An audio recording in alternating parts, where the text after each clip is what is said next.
Hello everybody, my name is Krisa from A-List English, our school in Thessaloniki, Greece. And today we'll be doing clauses of purpose. What are clauses of purpose? They are sentences which explain what we aim to achieve, what we want to do. For instance, I do something because I want to achieve something else. Okay, we'll give examples so that you can understand what we're talking about. Here, for instance, we would have the main clause. Main clause. The main clause is a sentence that can stand on its own. For example, I would say, I study hard. This is my main clause. I, the subject, study, the verb, hard. So even if you have I study, it's still a main clause and it can stand on its own in a sentence. And here would begin our clause of purpose. Why do I study? What do I want to achieve? What do I want to get out of it? I study hard to pass my test. Okay, so one way you can express purpose in English is a very simple way. You can use the word to, the preposition, or here it's an infinitive, to and the infinitive of every verb you need. So I study to pass my test. That is a very simple way. Most of you already know that. So let's move on to the next one. I'm going to keep the same example. I study hard in order to pass my test. It's the same meaning, but a different expression. This one is slightly more advanced. In order to pass my test. And the third one is also the same, the meaning is the same. I study hard so as to pass my test. Okay? Now, let's do something different. I want to use a negative clause of purpose. For example, I want to say, I study hard. I study in order not to fail my test. So there's a not here, and the position that you would have to use it in is in between order and to. So once again, I study, I work really hard in order not to fail my test. Okay? And the same would go here. I study so as not to fail my test. However, but you cannot use the word with this example. So if you have an affirmative sentence, affirmative means that there is no negation. It's not a negative sentence. It's positive in a way. You can have three ways to express your purpose. If the sentence, the clause is negative, you can only use in order not to and so as not to. You can't use this one. Okay, you can't say not to. You've got to use one of these two. Okay? All right, now we're going to do something different. Something a little more complicated. Sometimes the subject of the main clause is not the same as the subject of the clause of purpose. So, for instance, I will say, my dad works hard. Okay, he works hard. Let me put hard right here. My dad works hard, so my dad is the first subject, in order for me to pass my test, or in order for me to have money. Okay, so if the subjects are different, you have two subjects. My dad is the one subject, I am the other subject. In this case, you would have to specify, you would have to explain who the subject is for the clause of purpose. So again, my dad works hard so as for me, here you would go, so as for me to have everything I need. Okay? You can say, I work hard as a teacher in order for my students to learn the language. So you have to use for me, for you, for her, for us, for them, and so on and so forth. Okay, this is when the subjects are different. So that's it for these three. Let's move on to so that. Okay, I'm going to use the same example here. I'm going to say that I study hard. And my purpose is the same, to pass the exam. But I'm going to use so that. The difference here is that I need to add the subject I again. So you have to repeat the subject after the expression so that. So I study hard so that I can pass my test. Can is one word you can use.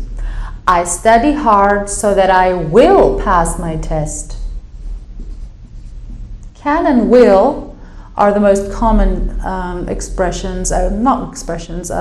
words you use after this. You can also omit them. You can say I study hard so that I pass, but this is valid, this is correct. I study hard so that I can pass my test. All right. What happens if you want to say something about the past? For instance, last year, I studied, past tense, last year, last week, last month, I studied hard so that you have to change these now. I studied so that I could pass my test. So can becomes could. Or I studied so that I would pass my test. So make sure that there is sequence of tenses. This is what it's called. If this is in the past, this has to go to the past too. It has to be could or would. Okay?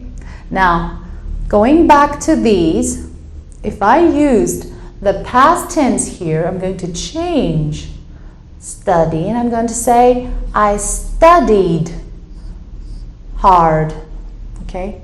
I'm going to use the past tense here. So I studied hard in order to pass my test. So you don't have to change the infinitive here.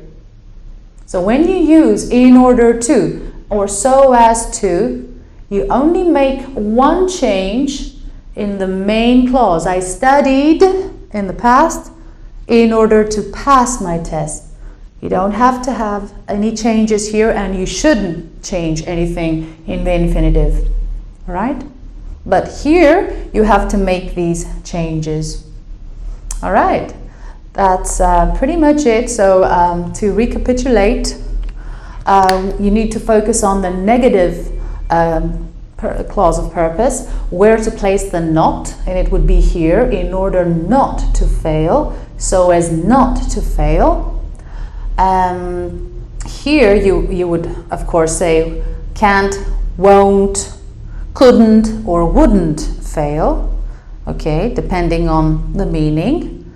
And also if there are two different subjects, I studied one subject, my dad works hard, that's one subject, in order for me to pass my test. Here this is more obvious. My dad works hard so that I can have whatever I need. Okay? So there will be more on clauses of purpose, so stay tuned. Okay?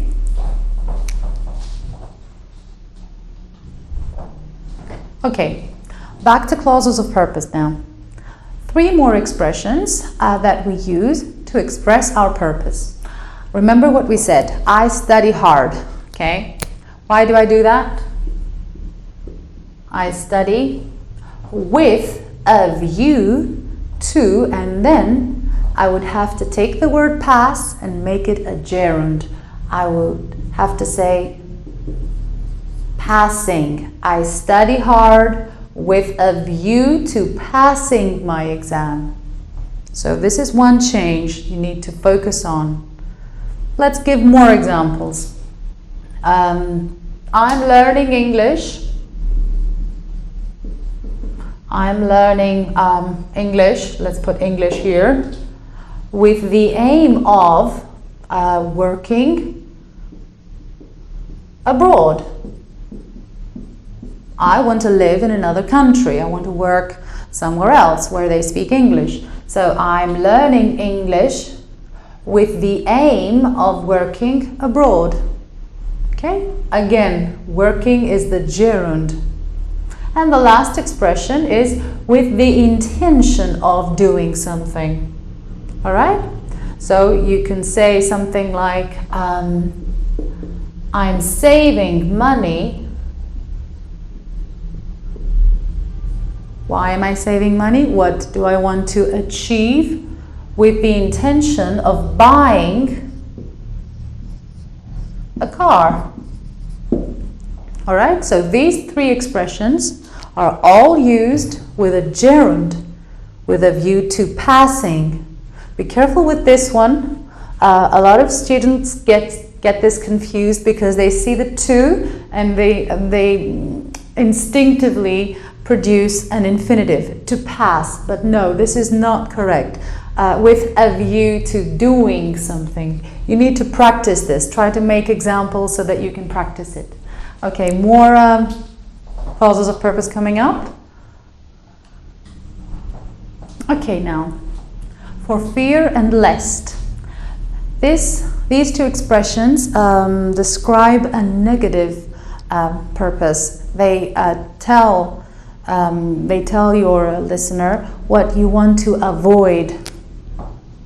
To avoid something is that when you don't want this to happen. I don't want this outcome, this result. So I want to avoid something. Avoid is also a nice word to use in expressing purpose, but we're going to focus on for fear. All right? Let's give an example to make things clearer. Let's say that I've been out drinking and I've had a little too much to drink and I don't want to drive. Why? I don't want to drive. I don't want to drive.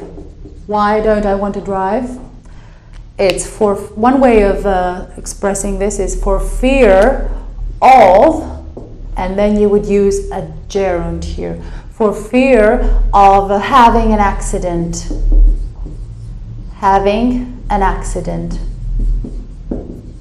So you don't want to have an accident.